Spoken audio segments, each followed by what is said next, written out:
나이가 들수록 멀게만 느껴졌던 죽음이란 존재가 점점 가까워져 오는 것을 실감합니다.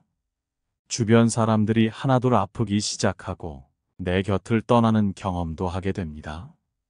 자연스레 임종의 순간도 상상해 보게 되는데요. 우리가 드라마나 영화를 통해 보았던 임종의 순간은 어떤가요? 소중한 사람들과 마지막 순간을 함께하며 떠나거나 유언을 남기고 한 사람 한 사람에게 마지막 인사를 나누는 모습을 떠올리게 되는데요. 그러나 가까운 사람의 죽음을 경험한 사람들은 현실과는 많이 다른 이야기라고 합니다. 언젠가는 찾아오는 임종의 순간, 사랑하는 사람과 마지막 순간을 함께하지 못하는 것만큼 슬픈 일이 또 있을까요? 오늘은 소중한 사람들과 마지막 순간을 함께하기 위해 임종 전 나타나는 증상들에 대해 알아보고 마지막 순간까지 행복하게 사는 방법에 대해 생각해보는 시간을 갖겠습니다. 임종을 앞둔 어느 할머니께서 남긴 글을 들어보시죠. 자네들이 내 자식이었음이 고마웠네. 자네들이 세상에 태어나 나를 어미라 불러주고 전 물려 배부르면 나를 바라본 눈길에 참 행복했다네.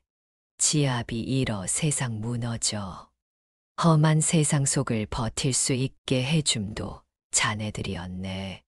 병들어 하늘에서 부르실 때 곱게 갈 수 있게 곁에 있어줘서 참으로 고맙네.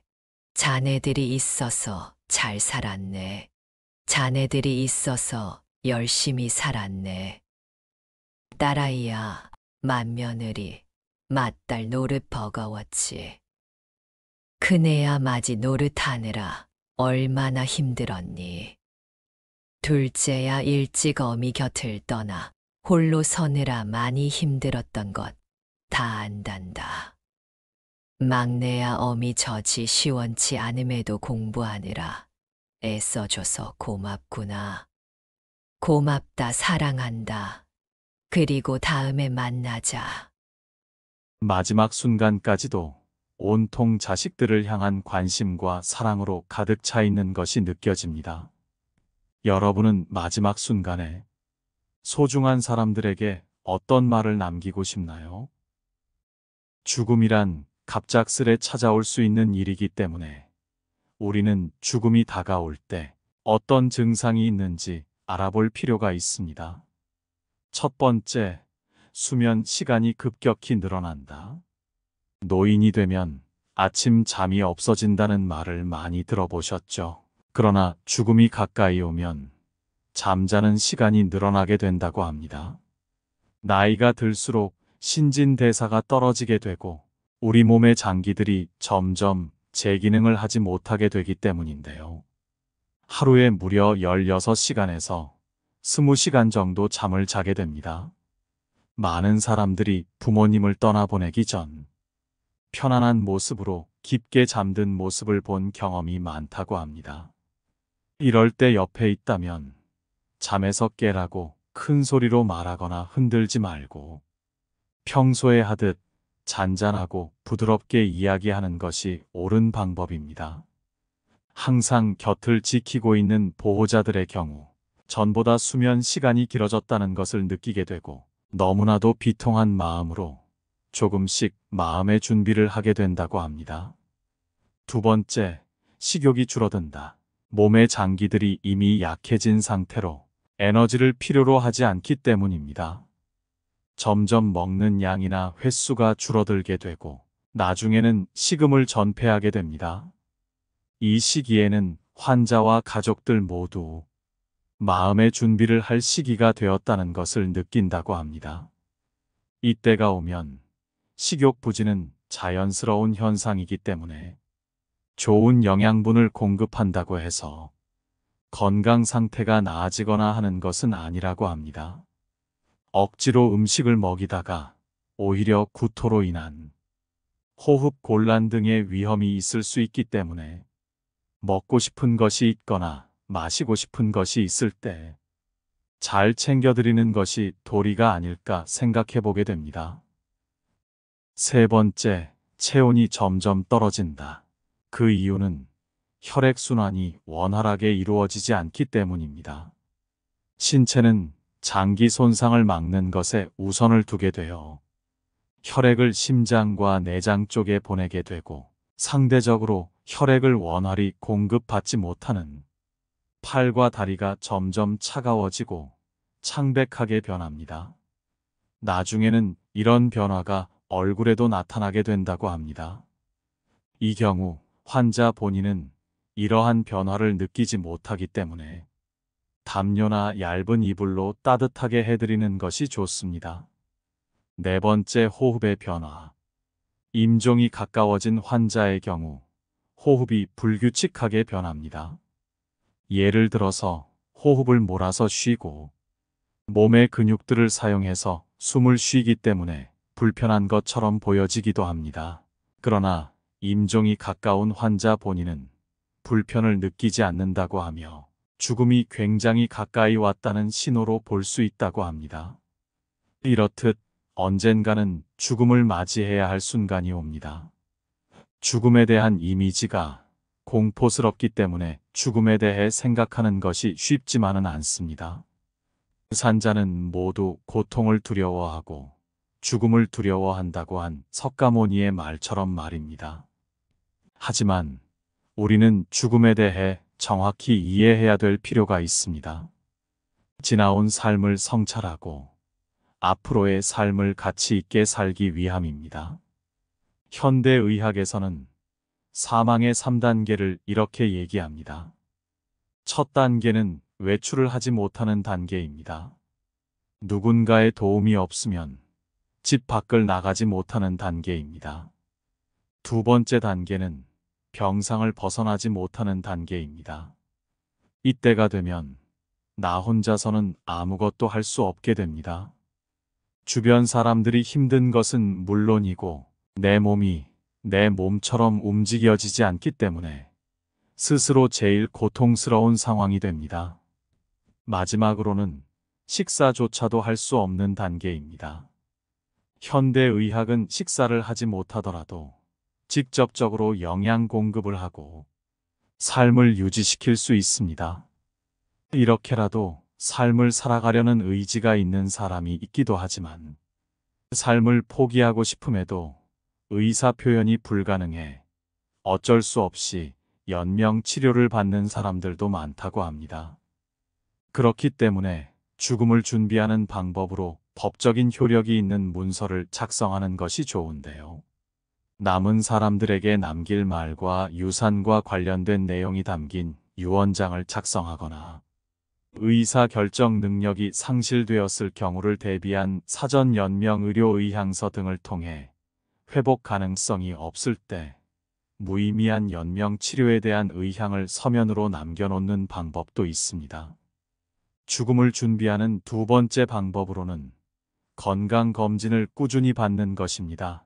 내 몸 상태가 어떤지 확인하고 갑자기 내 몸이 나빠졌을 때 확인할 수 있는 수단이 필요하기 때문입니다. 건강검진의 결과는 가까운 사람과 공유하여 내 몸 상태를 알리는 것이 중요합니다. 또한 평소에도 죽음에 관한 이야기를 주변 사람과 나누는 것이 도움이 됩니다. 임종의 순간이 다가왔을 때 어떻게 하면 좋을지도 이야기해보고 나의 장례식은 어떻게 하면 좋을지에 대한 사전 장례 의향서를 작성하는 것도 좋습니다. 이렇게 구체적으로 죽음을 준비한 사람들이 공통적으로 하는 얘기가 있습니다. 죽음을 준비하다 보니 매일매일 하루하루가 소중하다는 겁니다.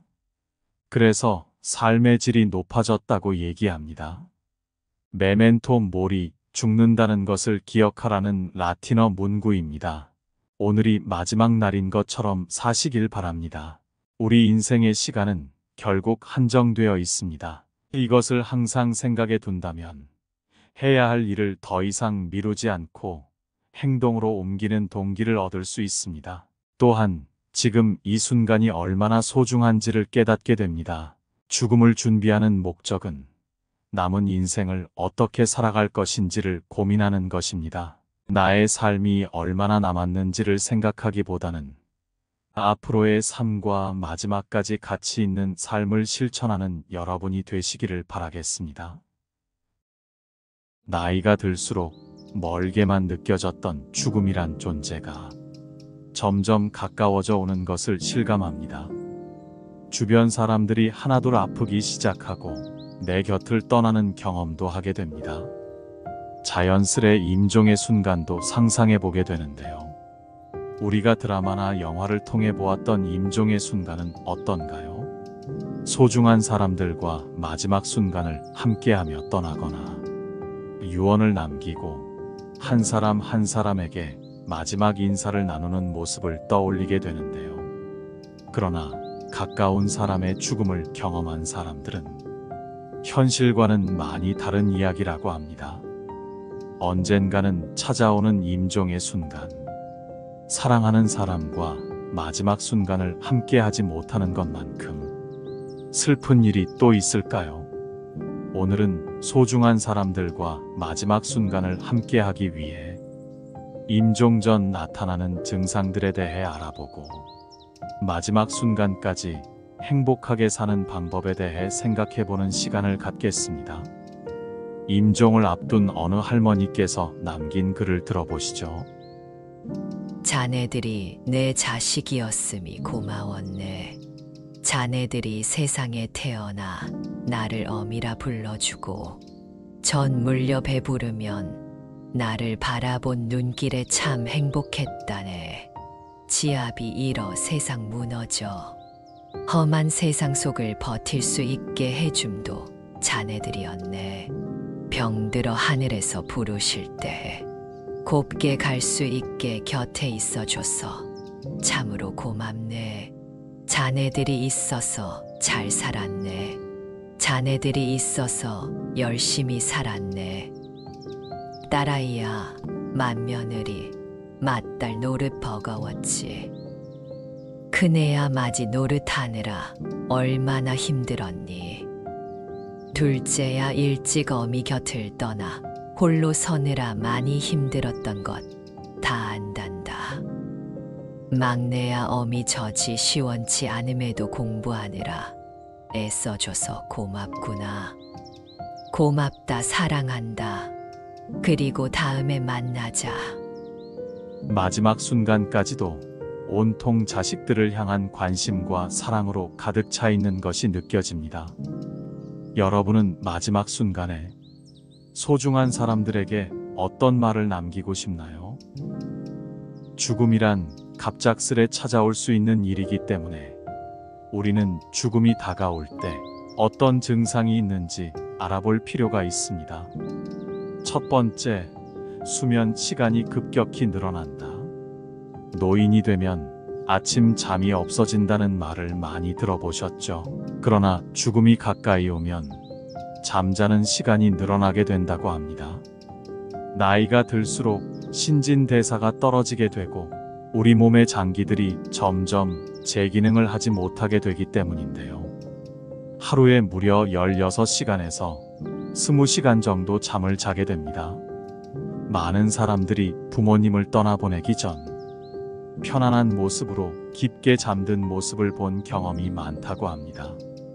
이럴 때 옆에 있다면 잠에서 깨라고 큰 소리로 말하거나 흔들지 말고 평소에 하듯 잔잔하고 부드럽게 이야기하는 것이 옳은 방법입니다. 항상 곁을 지키고 있는 보호자들의 경우 전보다 수면 시간이 길어졌다는 것을 느끼게 되고 너무나도 비통한 마음으로 조금씩 마음의 준비를 하게 된다고 합니다. 두 번째, 식욕이 줄어든다. 몸의 장기들이 이미 약해진 상태로 에너지를 필요로 하지 않기 때문입니다.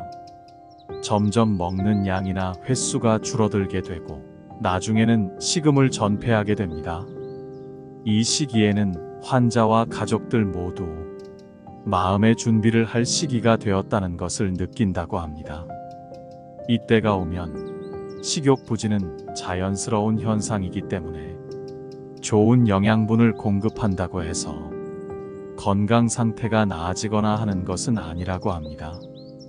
억지로 음식을 먹이다가 오히려 구토로 인한 호흡 곤란 등의 위험이 있을 수 있기 때문에 먹고 싶은 것이 있거나 마시고 싶은 것이 있을 때 잘 챙겨드리는 것이 도리가 아닐까 생각해 보게 됩니다. 세 번째, 체온이 점점 떨어진다. 그 이유는 혈액순환이 원활하게 이루어지지 않기 때문입니다. 신체는 장기 손상을 막는 것에 우선을 두게 되어 혈액을 심장과 내장 쪽에 보내게 되고 상대적으로 혈액을 원활히 공급받지 못하는 팔과 다리가 점점 차가워지고 창백하게 변합니다.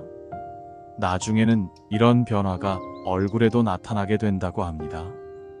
이 경우 환자 본인은 이러한 변화를 느끼지 못하기 때문에 담요나 얇은 이불로 따뜻하게 해드리는 것이 좋습니다. 네 번째, 호흡의 변화. 임종이 가까워진 환자의 경우 호흡이 불규칙하게 변합니다. 예를 들어서 호흡을 몰아서 쉬고 몸의 근육들을 사용해서 숨을 쉬기 때문에 불편한 것처럼 보여지기도 합니다. 그러나 임종이 가까운 환자 본인은 불편을 느끼지 않는다고 하며 죽음이 굉장히 가까이 왔다는 신호로 볼 수 있다고 합니다. 이렇듯 언젠가는 죽음을 맞이해야 할 순간이 옵니다. 죽음에 대한 이미지가 공포스럽기 때문에 죽음에 대해 생각하는 것이 쉽지만은 않습니다. 산자는 모두 고통을 두려워하고 죽음을 두려워한다고 한 석가모니의 말처럼 말입니다. 하지만 우리는 죽음에 대해 정확히 이해해야 될 필요가 있습니다. 지나온 삶을 성찰하고 앞으로의 삶을 가치 있게 살기 위함입니다. 현대의학에서는 사망의 3단계를 이렇게 얘기합니다. 첫 단계는 외출을 하지 못하는 단계입니다. 누군가의 도움이 없으면 집 밖을 나가지 못하는 단계입니다. 두 번째 단계는 병상을 벗어나지 못하는 단계입니다. 이때가 되면 나 혼자서는 아무것도 할 수 없게 됩니다. 주변 사람들이 힘든 것은 물론이고 내 몸이 내 몸처럼 움직여지지 않기 때문에 스스로 제일 고통스러운 상황이 됩니다. 마지막으로는 식사조차도 할 수 없는 단계입니다. 현대의학은 식사를 하지 못하더라도 직접적으로 영양 공급을 하고 삶을 유지시킬 수 있습니다. 이렇게라도 삶을 살아가려는 의지가 있는 사람이 있기도 하지만 삶을 포기하고 싶음에도 의사 표현이 불가능해 어쩔 수 없이 연명 치료를 받는 사람들도 많다고 합니다. 그렇기 때문에 죽음을 준비하는 방법으로 법적인 효력이 있는 문서를 작성하는 것이 좋은데요. 남은 사람들에게 남길 말과 유산과 관련된 내용이 담긴 유언장을 작성하거나 의사 결정 능력이 상실되었을 경우를 대비한 사전 연명 의료 의향서 등을 통해 회복 가능성이 없을 때 무의미한 연명 치료에 대한 의향을 서면으로 남겨놓는 방법도 있습니다. 죽음을 준비하는 두 번째 방법으로는 건강검진을 꾸준히 받는 것입니다. 내 몸 상태가 어떤지 확인하고 갑자기 내 몸이 나빠졌을 때 확인할 수 있는 수단이 필요하기 때문입니다. 건강검진의 결과는 가까운 사람과 공유하여 내 몸 상태를 알리는 것이 중요합니다. 또한 평소에도 죽음에 관한 이야기를 주변 사람과 나누는 것이 도움이 됩니다. 임종의 순간이 다가왔을 때 어떻게 하면 좋을지도 이야기해보고 나의 장례식은 어떻게 하면 좋을지에 대한 사전 장례 의향서를 작성하는 것도 좋습니다. 이렇게 구체적으로 죽음을 준비한 사람들이 공통적으로 하는 얘기가 있습니다. 죽음을 준비하다 보니 매일매일 하루하루가 소중하다는 겁니다. 그래서 삶의 질이 높아졌다고 얘기합니다. 메멘토 모리, 죽는다는 것을 기억하라는 라틴어 문구입니다. 오늘이 마지막 날인 것처럼 사시길 바랍니다. 우리 인생의 시간은 결국 한정되어 있습니다. 이것을 항상 생각에 둔다면 해야 할 일을 더 이상 미루지 않고 행동으로 옮기는 동기를 얻을 수 있습니다. 또한 지금 이 순간이 얼마나 소중한지를 깨닫게 됩니다. 죽음을 준비하는 목적은 남은 인생을 어떻게 살아갈 것인지를 고민하는 것입니다. 나의 삶이 얼마나 남았는지를 생각하기보다는 앞으로의 삶과 마지막까지 가치 있는 삶을 실천하는 여러분이 되시기를 바라겠습니다.